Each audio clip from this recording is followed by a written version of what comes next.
surrounded by fabulous plants at the Malvern Show, and what suddenly made my eyes sort of almost pop out was pineapple plants. I haven't seen these for sale for probably 20 years. Not cheap, £20, but look at that fabulous plant. And decades ago, well, going back to the 1800s, 1900s, these were one of the most difficult things to try and grow in this country, and used to have these really hotbeds made of horse manure and compost to make the pineapples grow in some of the top Victorian houses and gardens. There was also some Vresias here. These, well, oh, that's just fallen over. Vresia splendens. They're a type of houseplant, really. They're a bromeliad, and the water is in the centre of the plant there.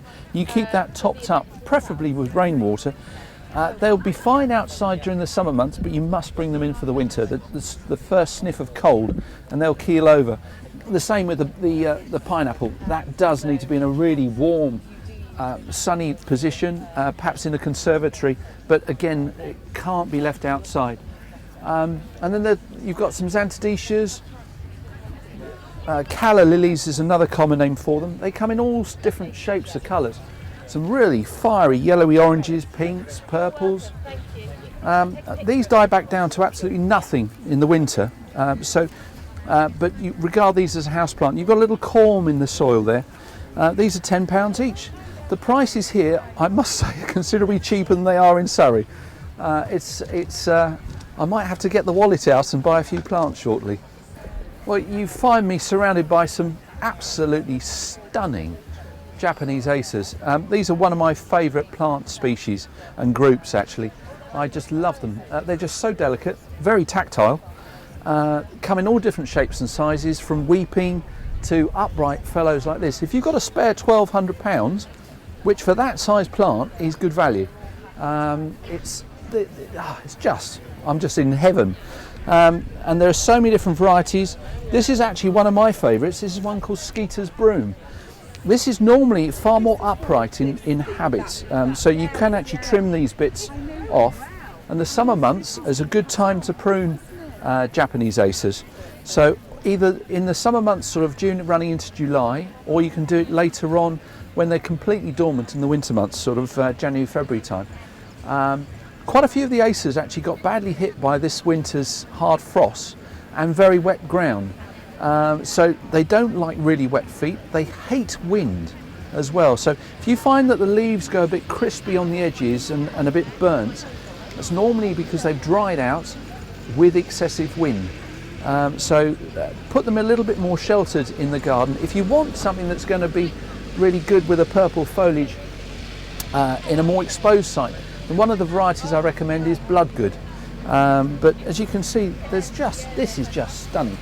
This is one I don't really know, actually. £50, this one, $49.95.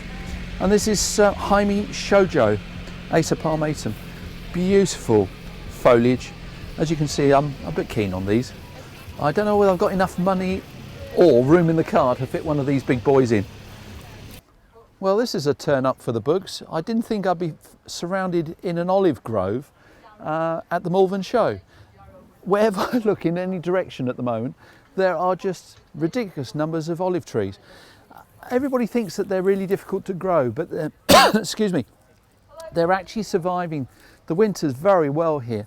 Some of them this winter got seriously defoliated, and it means a lot of the leaves just basically drop off. And then you have to wait for the new growth to come through. Some of these they're dug up in Italy, and they're hacked about unbelievably with chainsaws, literally chopping these old trees back and butchering the roots to get them into these tiny pots, and they let them settle down for 6 months to a year until they release them for sale, so that they make sure that they've actually rooted around the pot. Remarkable value, some of these, starting at sort of £60 or even less for some of the smaller ones. These are, I think from memory, this one's about £550. That's quite an age as well. Probably anything between 40 and 50 years old. So you're talking about £10 a year on an olive tree. They hate it, a really cold, drafty position. They hate being too wet in the winter. So if you can keep them a bit on the drier side, they will grow happily in the ground, but in a really good sunny position. And as you can see, they can be cut back really hard.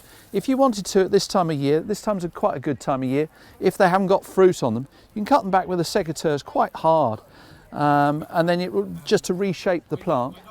And if you want to, you can actually open up the middle of the plant so you've got more of a sort of vase shape.